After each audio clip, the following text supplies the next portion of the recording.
अखिलेश यादव जी के द्वारा भी ट्विटर पर वीडियो डाला गया, फेसबुक पे वीडियो डाला गया। उसमें एक पंडित जी हैं, उनके द्वारा कहा जा रहा है, बेकायदे वीडियो दिखाया जा रहा है और वीडियो में उनके द्वारा दिखाया जा रहा है कि देखिए जो बीजेपी सरकार है कैसे हिंदुत्व के साथ खेल रही है और हिंदुओं की जो भावना है उसके साथ कैसे छेड़छाड़ कर रही है। इसका दूसरा एंगल भी जानेंगे, बाबा का क्या कहना है। यानी बाबा कहने का मतलब है कि योगी आदित्यनाथ जी के बारे में। तो इसमें हम लोग बाबा का भी एंगल जानेंगे, क्योंकि इतना मामला आनन फानन में इतना बढ़ गया और इतना वीडियो वायरल होने लगा कि बाबा को खुद आना पड़ा और खुद उनके द्वारा प्रेस कॉन्फ्रेंस किया गया। उनके द्वारा ये कहा गया कि जो वीडियो आ रहा है, बहुत सा वीडियो एआई के तौर पे आ रहा है। बाबा का पक्ष है, दोनों पक्ष हम लोग जान लेंगे।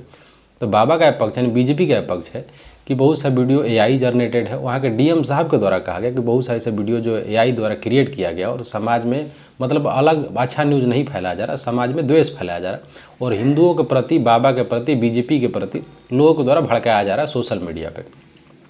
यहाँ तक कि बहुत सा ऐसा कहा जा रहा है कि लगभग 9 से 10 से लगभग 9 से ज़्यादा लोगों के ऊपर एफआईआर दर्ज हो गया है।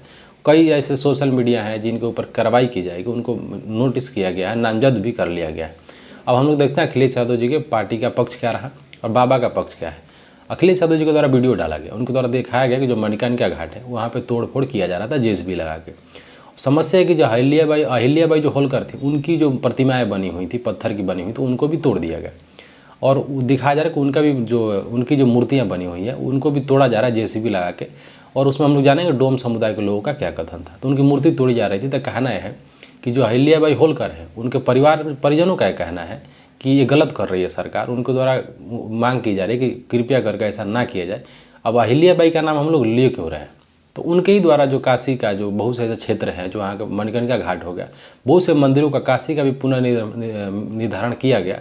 मतलब मान लीजिए 18वीं सदी में किया, 18वीं ईस्वी में किया गया। 18वीं यानी समझ लीजिए कि वहीं सन 1700 के 4-5 के करीब किया गया होगा। 1704 और वहीं 20 के करीब में किया गया होगा। इनके द्वारा बहुत से मंदिरों का पुनर्निर्धारण किया गया, यानी निर्माण मतलब फिर से उसको सही कंडीशन में किया गया।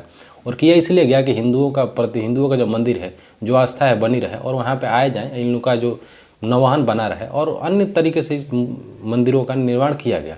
यहाँ तक काशी का जो मंदिर है, विश्वनाथ मंदिर, उसमें भी इनका बहुत बड़ा योगदान रहा। बहुत से ऐसे मंदिरों में इनके द्वारा, हिंदुज़म में जो मंदिर बनाए गए उसमें बहुत से मंदिरों का पुनर्निर्धारण किया गया, यानी इनके द्वारा बनाया गया था। जब इनका मूर्ति प्रतिमा टूटने लगी, इनके परिजनों का आता है। और जो समाजवादी पार्टी के एक नेता जिनका नाम अजय राय बनारस के ही हैं, उनके द्वारा प्रेस कॉन्फ्रेंस किया गया। उनके द्वारा बाकायदे इस बात को दिखाया गया कि उनके परिजनों का ये चिट्ठी आया है, ये लिखित रूप से, मतलब उनके द्वारा पर्ची दिखाया गया, जो भी उनके पास डॉक्यूमेंट वो भी दिखाया गया। अब हम लोग चलते हैं बाबा का क्या कहना है, बीजेपी का कहना है। बाबा के द्वारा प्रेस कॉन्फ्रेंस किया गया तो योगी आदित्यनाथ जी के द्वारा कहा गया कि जो कुछ लोग हैं एआई जनरेटेड वीडियो चला रहे हैं, फेक न्यूज़ चला रहे हैं, जिसके द्वारा हमारे प्रति और हिंदुओं के प्रति द्वेष फैलेगा, आपसी विभेद फैलेगा। इसके ऊपर हम लोग जल्द से जल्द त्वरित कार्रवाई करेंगे। दूसरी बात यह है कि ऐसे एक्शन में सरकार आ भी गई है। बाकी इसमें देखना यह है कि कितना झूठ हो सकता है। अगर कोई कह रहा है कि इतना वीडियो वायरल कैसे हो सकता है, आज के ज़माने में लोगों का कहना, विपक्षी दलों का कहना है कि सरकार इस चीज़ से भाग रही है, सरकार छुप रही है, सच्चाई छुपा रही है सरकार। ये कोई एआई जनरेटेड वीडियो नहीं है। अन्य कटाक्ष किया जा रहा है अखिलेश यादव जी के द्वारा। इनके द्वारा भी कहा गया था अखिलेश यादव जी के द्वारा कि बीजेपी सरकार जितना मंदिर तोड़ी है उतना इतिहास में कोई सरकार नहीं तोड़ी होगी, क्योंकि अन्य वो तो विपक्षी दल में हो तो कुछ भी कहेंगे, अन्य बातें कही जा रही हैं। अब लास्ट हम लोग बात खत्म करते हैं। जो वहाँ के डोम समुदाय के लोग थे, मणिकर्णिका घाट स्पेशली वहाँ पे शमशान घाट है और वहाँ पे क्या है कि मोक्ष की नगरी कहा जाता है बनारस को। और बनारस का इतिहास अब का नहीं है। बनारस जो नगरी है, मणिकर्णिका जो घाट है और जो आसपास के जो क्षेत्र है, लगभग 4000 साल का इतिहास रहा।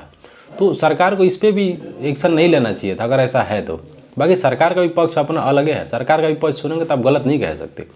बाबा का पक्ष है कि वहाँ के जो डोम समुदाय के लोग हैं, क्योंकि आज भी अगर गाँव देहात में अगर आप होंगे, जब भी लाशें जलाई जाती हैं, चीता जलाई जाती है, तो मुँह में जो आग देता है ना, वो डोम समुदाय के लोग देते हैं। और उसमें बहुत बड़ी कहानी रही। उत्तर प्रदेश के क्षेत्रों में डोमों का बहुत बड़ा जो समुदाय है, उनका बहुत बड़ा योगदान रहा।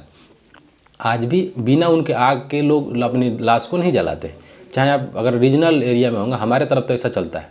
उसी समुदाय से एक व्यक्ति का आपने नाम सुना होगा, इतिहास में मिथक है, लेकिन उनके बारे में कहा जाता है राजा हरिश्चंद्र जी के बारे में कहा जाता है ना कि सब कुछ लूट गया। तो क्या किए, उनके पास कोई औचित्य बचा नहीं, तो जाते हैं शमशान घाट पे। मुसहर डोम जो समुदाय के लोग थे, उनके साथ लाश जलाने का काम करते हैं। बहुत बड़ी कहानी है हरिश्चंद्र के बारे में, आप कहीं पढ़िएगा तो अन्य बातें हिस्टोरिकल भी है और मिथक जो मैथोलॉजी इसको कहा जाता है, उस आधार पर भी बहुत सी ऐसी कहानी है। लेकिन आज भी उत्तर प्रदेश में, बिहार में, पूर्वांचल के क्षेत्रों में या बिहार में ले लीजिए, बिना डोम जो डोम लोग होते हैं, जब तक वो लोग आग नहीं देते तब तक अपने लाश को आप नहीं जला सकते। हम साक्षात देखे हुए हैं और ये चलता है हमने तरफ। बाकी देखते हैं इसमें आगे सरकार के क्या एक्शन होता है, क्या नहीं होता। क्योंकि सरकार का पक्ष है कि जो डोम समुदाय के लोग थे उनका कहना था कि सरकार मतलब इसको थोड़ा सा सुंदरीकरण कराए, क्योंकि यहाँ पे थोड़ा व्यवस्था अच्छा से बनाए, और इसी आधार पर सरकार का मत था कि हम उस आधार पर सरकार काम कर रही थी। बाकी देखते हैं जांच का विषय बनेगा, क्या होता है क्या नहीं होता, क्योंकि फालतू बोलने से कोई मतलब है नहीं। अभी जो काम होगा, जो भी एक्शन होगा सरकार करेगी। नमस्कार।